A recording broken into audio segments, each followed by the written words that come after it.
हर हर महादेव। जैसे हर शिव भक्त का एक सपना होता है कि वो 12 ज्योतिर्लिंगों के दर्शन करे। मेरी भी इच्छा है कि मैं 12 ज्योतिर्लिंगों के दर्शन करूं। फिर क्या, आप बाबा को याद करें और उनका बुलावा ना आए, ऐसा हो सकता है। मुझे भी बाबा ने बुला ही लिया इस बार ओमकारेश्वर में, और मैं निकल पड़ा बिना किसी फिक्र के, जबकि मेरे टिकट्स भी कंफर्म नहीं हुए थे। पर बुलावा तो आ गया था, अब तो जाना ही पड़ेगा। अब बुलाने वाले भी वो और वापस घर पहुंचाने वाले भी वो। इस तरह से मेरे एक और नए सफ़र की शुरुआत हुई। हर हर महादेव। स्वागत है आपका एक और नए वीडियो में। आज हम जा रहे हैं 12 ज्योतिर्लिंगों में से एक ज्योतिर्लिंग ओमकारेश्वर। यह मंदिर नर्मदा के तट पर स्थित है, जो कि इंदौर से 77 किलोमीटर दूर है।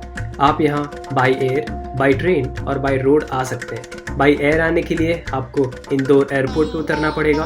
बाई ट्रेन से भी आप इंदौर रेलवे स्टेशन उतर सकते हो, और बाई रोड इंदौर से आपको बसेस मिल जाएंगी, जिनका रास्ता रहेगा 3 घंटे का।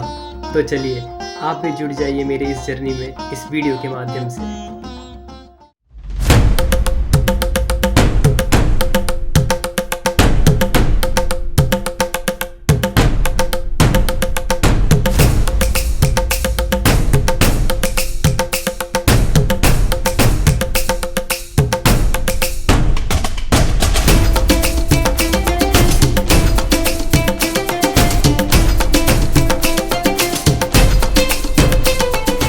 Hello beautiful people. सो मैं आ गया हूँ एक और नया ब्लॉग लेकर, और हम इस जर्नी में जा रहे हैं हमारे 12 ज्योतिर्लिंगों में से 2 ज्योतिर्लिंग की तरफ, महाकालेश्वर और ओमकारेश्वर। सो मैं अपनी ट्रेन ऑन बोर्ड करने जा रहा हूँ, और यहाँ से हम सीधे जाएंगे इंदौर।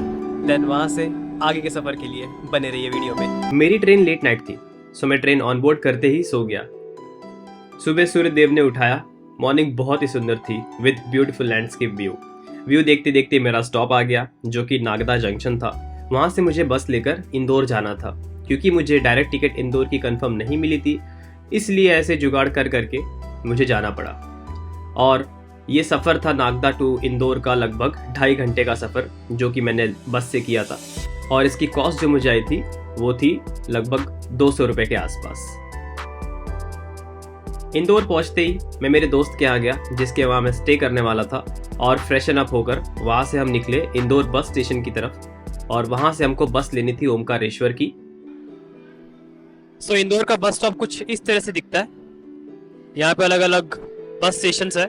सो आपको आना है 10 नंबर बस स्टेशन पे, और यहाँ पे लिखा भी रहेगा ओमकारेश्वर। फिर आप यहाँ से बस पे बोर्ड कर सकते हैं। जैसे कि हमारी बस ये सामने लगी है, अभी हम इस पे बोर्ड करेंगे और देखते हैं कितना टाइम लगता है। अपडेट करते हैं आपको उसका। ओमकारेश्वर जाने की बस टिकट का जो प्राइस है वो 140 रुपीज़ है, और आपको लगभग 3.5 घंटे लग जाएंगे बाय रोड जाने में। ओमकारेश्वर बस स्टैंड पहुंचकर आप ऑटो ले सकते हो, बिकॉज वहां से मंदिर लगभग 2-3 किलोमीटर दूर है। सो आप अगर ऑटो लोगे तो उसका कॉस्ट आपको आएगा 20 रुपये पर हेड। सो हमने भी 20 रुपये पर हेड वाली ऑटो ली, और हम पहुंच गए मंदिर के यहाँ।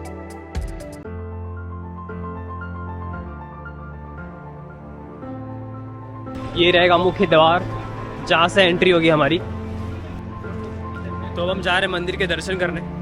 जैसे कि आपको पता होगा, मंदिर और ज़मीन के बीच नर्मदा नदी फ्लो करती है, तो हमको नर्मदा नदी को क्रॉस करना होगा, और उसके लिए हमको बोट लेना पड़ेगा। मंदिर पहुँचते सबसे पहले हमने किए नर्मदा माता के दर्शन। हम वहाँ गए, हमने सबसे पहले एक बोट बुक की, जिसका कॉस्ट हमको 200 रुपये आया। 200 रुपये में हम 2 जन थे, तो हमने पूरा बोट ही बुक कर लिया था, और उस बोट से हमने पूरा ओमकारेश्वर का एक चक्कर लगाया। ब्यूटीफुल व्यूज़ देखे मंदिर के, लोग घूम रहे नावों में, बहुत सुंदर सुंदर व्यूज़ थे, और एक सुंदर सा सनसेट हो रहा था। ओमकारेश्वर मंदिर, जिसे हम ज्योतिर्लिंग के रूप में भी जानते हैं, उसके इतिहास में एक अनोखा चैप्टर है। चलिए थोड़ा इसी कहानी में खो जाते हैं। इस मंदिर की बनावट का रहस्य जो हमारे समझ के परे है। पुराणों के मुताबिक ये स्वयं भगवान शिव ने बनाया था। उन्होंने यहाँ अपने रूप में प्रकट होकर इस स्थल को पवित्र बनाया था। भगवान शिव ने यहाँ अपने अंश से ज्योतिर्लिंग की मूर्ति को प्रकट किया था। इससे यह स्थल भक्तों के लिए पवित्र हो गया।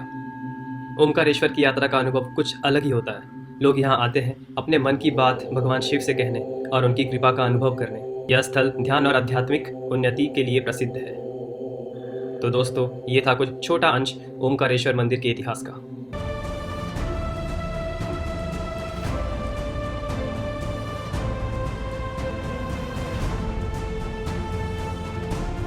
पूरे व्यूज़ को हमने थोड़ी देर एंजॉय किया और उसके बाद हम बाहर आकर आजू बाजू के जो कुछ मंदिर थे उनके हमने दर्शन किए।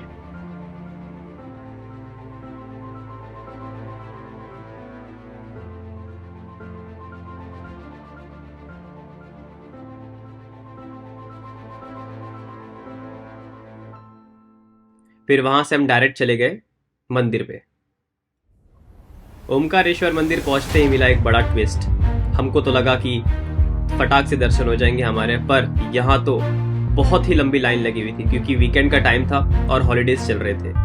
और वहाँ पे लोग बोल रहे थे कि वो लाइन में 3-4 घंटे से खड़े, फिर भी उनको दर्शन नहीं मिला और लोग रिटर्न जा रहे थे। हमने भी सोचा कि अभी लाइन में खड़े रह के कुछ मतलब है नहीं, हम भी एक काम करेंगे, या तो लेट नाइट दर्शन कर लेंगे 9-10 बजे, या तो स्टे कर लेंगे यहीं पर और सुबह अर्ली मॉर्निंग दर्शन करेंगे। ये सोचकर हम लोग वापस मंदिर से थोड़ा दूर आ गए। सोचा चलो होटल्स के दाम पता करते और कुछ खाते भी। फिर हमने थोड़ा बहुत कुछ खाया पिया और उसके बाद हमने होटल्स के दाम पता किए और वहाँ पे होटल्स के दाम थे 700 रुपये से 2500 रुपये तक की एक रेंज थी। 700 रुपये में धर्मशालाएँ मिल जाती थी अच्छी वाली, बाकी बहुत नीचे वाली धर्मशाला जिसमें आपको नीचे सोना पड़ता वो 400-500 भी मिल रहे थे, बट डिसेंट वाले 700 रुपये से 2500 के बजट में वहाँ पे रूम्स थे। तो आपको अगर स्टे करना हो तो ये बजट आप लेके चल सकते हो। उसके बाद हमने फिर भी एक चांस लिया। हमने सोचा चलो एक बार और देख कर आते क्या लाइन कम हुई, और हम गए तो लाइन ऑलमोस्ट आधी हो चुकी थी। फिर हमने सोचा चलो हम भी खड़े होके जाते लाइन में, अगर अभी दर्शन हो गए तो बढ़िया, या फिर कल सुबह करेंगे। फिर हम लाइन में वहाँ खड़े हो गए और हमको लाइन में लगभग लग गए 3.5 घंटे और रात के 10 बजे हमारे दर्शन हुए। दर्शन करने के बाद फिर हमने डिसाइड किया कि हम वापस इंदौर आ जाएंगे क्योंकि हमें उज्जैन महाकालेश्वर भी जाना था। सो हमने पता किया कि आखिरी बस कब तक है, तो हमें पता चला कि रात के 11 बजे ओमकारेश्वर से इंदौर तरफ निकलने वाली आखिरी बस होती है। तो रात के 11 बजे तक आपको इजीली बसेस मिल जाएंगी। उस बस को हमने पकड़ा और फिर ओवरनाइट हमने जर्नी की और सुबह के 3:30 बजे हम पहुंच चुके थे इंदौर।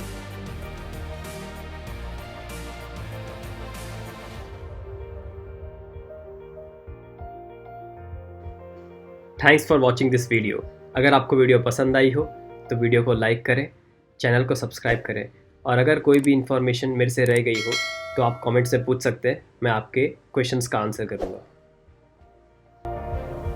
जल्द ही मिलेंगे एक और नए वीडियो के साथ और एक और खूबसूरत सी जर्नी के साथ।